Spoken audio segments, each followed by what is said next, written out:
Hey guys, welcome back to new video. இந்த வீடியோவில் ஆக்சுவலாக என்ன பார்க்க போகிறோம் அப்படின்னா, டிவிகே மாநாடு சிறப்பாக முடிஞ்சிருச்சு. ஆரம்பிக்கிறதுக்கு முன்னாடி நிறைய தடுங்கள் உங்களுக்கே தெரியும். இந்த கம்பம் விழுந்ததாக இருக்கட்டும், அப்புறம் திடீர்னு ஒரு 4-5 மணிக்கு மேலே ஒரு மதுரை கோர்ட்ல இருந்து ஆர்டர் எல்லா கட் அவுட் எல்லாத்தையுமே அனுமதி இல்லாமல் வச்சதெல்லாம் தகர்க்கணும் அப்படின்னு சொன்னதாக இருக்கட்டும். அப்புறம் இந்த ஆம்னி பஸ்ஸஸ், அந்த டிராவல்ஸ் அதெல்லாம் கொடுக்காததாக இருக்கட்டும். சேர்ஸ் கொடுக்காம ஆக்சுவலாக விஜயன் என்ன பண்ணியிருக்காருன்னா, பக்கத்து ஸ்டேட் கேரளாவிலேருந்து சேர் எடுத்துகிட்டு இறக்கியிருக்காங்க மாநாட்டுக்கு. ஸோ இது மாதிரி நிறையா தடுங்களை தாண்டி மாநாடு ஒரு வழியாக நடந்து முடிஞ்சிருச்சு. ஸோ இன்னைக்கு மாநாட்டில் என்ன நடந்துச்சு, விஜயன் என்ன பேசியிருக்காரு அப்படின்னு சொல்லி தான் இந்த வீடியோவில் நம்ம ஃபுல்லாக பார்க்க போகிறோம். இப்போ சேனலுக்குள்ளே வரீங்க அப்படின்னா வீடியோ லைக் பண்ணிட்டு சேனல் சப்ஸ்கிரைப் பண்ணிட்டு ஃபுல்லாக பாருங்கள். வாங்க வீடியோக்குள்ளே போகலாம்.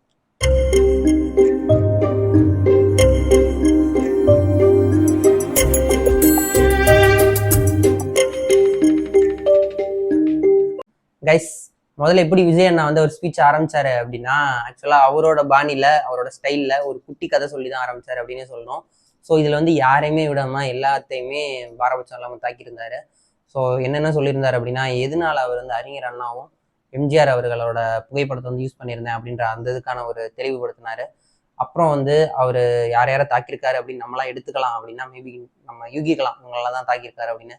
சீமான் தாக்கியிருக்காரு, சூப்பர் ஸ்டார் அவர்களை, ரஜினி அவர்களை, கமல் அவர்களை தாக்கியிருக்காரு அப்படின்னு சொல்லி கூட நம்ம எடுத்துக்கலாம். ஸோ இவங்களெல்லாம் தாக்கியிருக்காரு. அப்புறம் எப்போதும் போல அசிஷுவலா டிஎம்கேவையும் பிஜேபியையும் தாக்கியிருக்காரு அப்படின்னு சொல்லி கூட நம்ம எடுத்துக்கலாம். ஃபர்ஸ்ட் நம்ம எந்த இடத்துல இருந்து ஆரம்பிக்கலாம் அப்படின்னா, அவர் சொன்ன அந்த குட்டி ஸ்டோரியில யாரை தாக்கியிருக்காரு, என்ன மீன் பண்றாரு அப்படின்னு சொல்லி அந்த இடத்துல இருந்தே நம்ம ஆரம்பிக்கலாம். ஆக்சுவலா என்ன சொல்லியிருந்தாரு அப்படின்னா, அந்த குட்டி ஸ்டோரியில சிங்கம், காட்டுல ஒரு சிங்கம் இருக்கிறது என்ன பண்ணும் அப்படின்னா, சிங்கம் இற வேணும், அது பசிக்குது அப்படின்னா மட்டும்தான் வெளியில வரும், சும்மாலாம் வந்துட்டு இருக்காது. வரும்போது என்ன பண்ணோம் அப்படின்னா, ஒரு செத்த இறையோ இல்லை சாக போற இறையோ, சாக போறதுக்கு போராடிட்டு இருக்கோம்ல உயிருக்கு, அது மாதிரி போராடிட்டு இருக்க இறையோ சிங்கம் உட்கொள்ளாது. அதுக்கு தேவையான இறைய வேட்டையாடி தான் சாப்பிடும் அப்படின்னு சொல்லியிருந்தாரு. இதை நம்ம சீமானண்ணன் சொல்றதா கூட நம்ம எடுத்துக்கலாம். 2 நாளைக்கு முன்னாடி அவரு தான் இந்த மாதிரி புலி வேட்டைக்கு போறப்ப அணில் குஞ்சுக்கெல்லாம் குறுக்க மறுக்க அப்படிதான் ஓடும் அப்படின்னு சொல்லி அவரை விமர்சிச்சிருந்தாரு. ஸோ அதுக்கு பதிலடி தர மாதிரி இவர் சொல்லியிருக்காரு. உங்களோட கருத்தெல்லாம் நான் பெருசா எடுத்துக்க மாட்டேன், நீங்க அவ்வளவு பெரிய முக்கியமான எதிரி இல்லை எனக்கு, என்னோட எதிரி வேற டிஎம்கே அப்படின்ற மாதிரி, என் எதிரி என் வழியே வேற அப்படின்ற மாதிரி அதை சொல்லியிருந்தாரு. அதையும் அப்படி எடுத்துக்கலாம்.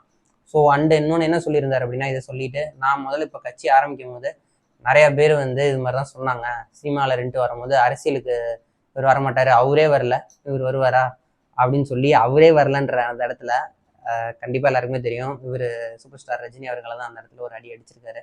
அவரே வரல, இவரெல்லாம் வரப்போறாரா அப்படின்னு சொல்லி விஜயனா விமர்சிச்சிருக்காங்க. ஸோ அதெல்லாமும் அவர் அந்த இடத்துல எடுத்து காமிச்சாரு. இன்னொன்று என்ன சொல்லியிருந்தாரு அப்படின்னா, நான் ஒன்றும் என்னோட சினிமா கரியர்ல முடிச்சுட்டு படம்லாம் எதுவும் ஓடாம எதுவுமே பண்ண முடியாம சினிமா கரியர்ல டவுன் ஆகிட்டு அரசியல் ஆரம்பிக்கல, என்னோட பீக் கரியர்ல இருந்துட்டு, எனக்கு என்னோட கரியரோட பீக்ல இருந்துகிட்டே தான் நான் இங்கே வந்திருக்கேன், மக்களுக்கு சேவை செய்யணும்னு சொல்லிட்டு அப்படின்னு சொல்லி அதையுமே சொல்லியிருந்தாரு. இந்த இடத்துல நம்ம யார் எடுத்துக்கலாம் அப்படின்னா, கமல் அவர்களை நம்ம எடுத்துக்கலாம். விக்ரமுக்கு முன்னாடி அவருக்கு எந்த படமும் ஓடல, இப்போ தக் லைஃபும் எப்படி போச்சுன்னு நமக்கே தெரியும். ஸோ இன்னொன்று இதெல்லாம் சொல்லிட்டு என்ன சொல்றாரு அப்படின்னா, இதனால நான் அரசியலுக்கு வந்தேன் அப்படின்ற அதுக்கு ஒரு கிளாரிஃபிகேஷன் கொடுக்குறாரு. ஏன் அப்படின்னா, இந்த 30 வருஷமா என்னை வாழ வச்சது இந்த ரசிகர்கள் தான். ஸோ இவங்களுக்கு நான் ஏதாவது ஒரு சர்வீஸ் மாதிரி நான் இவங்களுக்கு ஏதாவது நான் ஒன்று பண்ணணும், அதை கடவுள் இதை எனக்கு கொடுத்த ஒரு ஆப்பர்ச்சுனிட்டியை நான் எடுத்துக்கிட்டு நான் உங்களுக்கு பண்ணுவேன் அப்படின்னு சொல்லியிருக்காரு. ஸோ இன்னொன்று என்ன சொல்லியிருந்தாரு அப்படின்னா, இங்கே மதுரையில் யார் கேண்டிடேட் நிற்க போறா அப்படின்னு சொல்லிட்டு அவர் பேரை சொல்றாரு. மதுரை கிழக்கு, மதுரை மத்தியம், அது மாதிரி எல்லா தொகுதிகளையும் மதுரை இருக்க தொகுதியெல்லாம் சொல்லி விஜய்ன்னு சொல்லி அவர் பேரே சொல்லிட்டாரு. ஆக்சுவலா அவர் எதை குறிப்பிட வந்தாரு அப்படின்னா, எல்லா தொகுதியிலையுமே நான் நிற்கிறதா நினைச்சு எனக்கு ஓட்டு போடுங்க, இந்த தொகுதியில யாரு நின்னாலும் அது பின்னாடி நிற்கிறது இந்த முகம் தான் உங்களுக்கு அப்படின்னு சொல்லிட்டு அதையும் சொல்லியிருந்தாரு, எனக்கு ஓட்டு போடுங்க அப்படின்ற மாதிரி சொல்லியிருந்தாரு. எப்போதும் போல யூஸ்வலா டிஎம்கேவையும் பிஜேபியும் ஒரு அடி அடிச்சாரு, அதை எதிர்த்தாரு. புதுசாக ஒரு டெம்ப்ளேட்டே கிரியேட் பண்ணியிருக்காருன்னு சொல்லலாம். இப்போ ரீசெண்டாக what bro, it's very wrong bro அப்படின்னு சொல்லியிருந்தாரு. இப்போ Stalin uncle it's wrong uncle அப்படின்னு சொல்லிட்டு புது டெம்ப்ளேட்டுன்னே சொல்லலாம், புது டெம்ப்ளேட்டே இப்போ கொடுத்துருக்காரு. ஸோ இதுதான் இதெல்லாம் தான் பேசியிருந்தாரு. ஒன் மோர் திங், தீர்மானம் அதை பற்றி பேசியிருந்தாங்க. அது இல்லாமல் இப்போ யார் வேணா எங்க கூட கூட்டணி வரலாம் அப்படின்ற மாதிரி சொல்லியிருந்தாரு. சொல்லிட்டு அடுத்து என்ன சொன்னார் அப்படின்னா, இப்போ அதிமுக எப்படி இருக்கு அப்படின்னு சொல்லி உங்களுக்கே தெரியும், நம்மளோட பிளவாத சக்தி, அதாவது பிஜேபி கூட சேர்ந்து அவங்க கட்சியை இப்போ எப்படி போயிட்டு இருக்குன்னு அவங்களுக்கே தெரியல, அந்த அளவு இருக்கு அப்படின்னு சொல்லி அதையும் சொல்லிட்டாரு. அப்போ அவங்க கூட கூட்டணி இல்லை, டிஎம்கே கூட கூட்டணி கண்டிப்பா இருக்க மாட்டாரு, பிஜேபி கூடயும் கூட்டணி இல்லை நமக்கே தெரியும். ஸோ யார் கூட கூட்டணி வைக்க போறாரு, என்ன பண்ண போறாருன்னு தெரில, நீங்க தெரிஞ்சா கமெண்ட்ல சொல்லுங்க. அண்ட் ஒன் மோர் திங், இன்னொன்று என்ன சொல்லியிருந்தாரு அப்படின்னா, அவரோட அரசியல் வருகையை பத்தி பேசிட்டு இது மாதிரி இப்படிலாம் ஆச்சு. இப்போ என்ன பண்ணியிருக்காங்க, நான் அரசியல அந்த கட்சி ஆரம்பிக்கணும்னு சொன்னப்போ இவ்வளோ தடங்கள் இவ்வளோ இது சொன்னாங்க, இவருக்கெல்லாம் கூட்டம் வருமா அப்படின்னு சொன்னாங்க. கூட்டம் வந்தா கூட்டம் ஓட்டா மாறுமா அப்படின்ற அளவுக்கு இப்போ வந்து பேசிட்டு இருக்காங்க. இதெல்லாம் நம்ம மாற்றி காட்டுவோம், இது ஓட்டா மாறும் அப்படின்லாம் அதுலேயும் சொல்லி பேசியிருந்தாரு.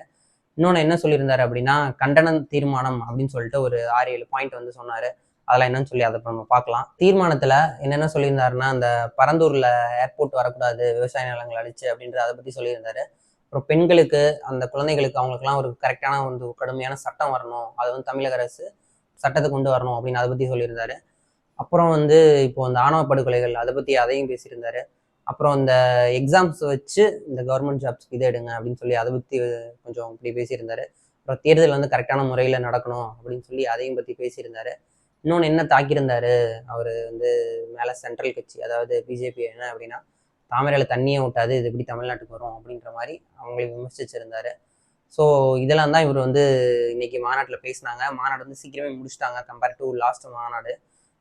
ஆக்சுவலாக என்ன பண்ணாங்க அப்படின்னா 7 மணிக்கு முன்னாடி முடிக்கணும் அப்படின்னு அவங்க சொன்னனால, ஸோ அதனால சீக்கிரமே முடிச்சுட்டாங்க அப்படின்னு வந்து சொல்லிக்கிறாங்க. ஸோ இதுதான் விஜய் அண்ணா வந்து மாநாட்டில் பற்றி பேசினாரு. நீங்கள் விஜய் அண்ணா பேசினதை பற்றி என்ன நினைக்கிறீங்கன்றத கமெண்ட்டில் சொல்லுங்கள். மறக்காம நம்ம சேனலை சப்ஸ்கிரைப் பண்ணிக்கோங்க, வீடியோ லைக் பண்ணிக்கோங்க. அவ்வளோதான் கைஸ். வேறு வீடியோவில் நம்ம அடுத்தடுத்த விஷயம் பார்க்கலாம். டிவிகே கட்சி பற்றின ஏதாவது அப்டேட் வந்தால். இப்போ இவ்வளோதான் அப்டேட்டு. இதை பற்றி நீங்கள் என்ன நினைக்கிறீங்கன்றதெல்லாம் கமெண்ட்டில் சொல்லுங்கள். டாட்டா, பை பை.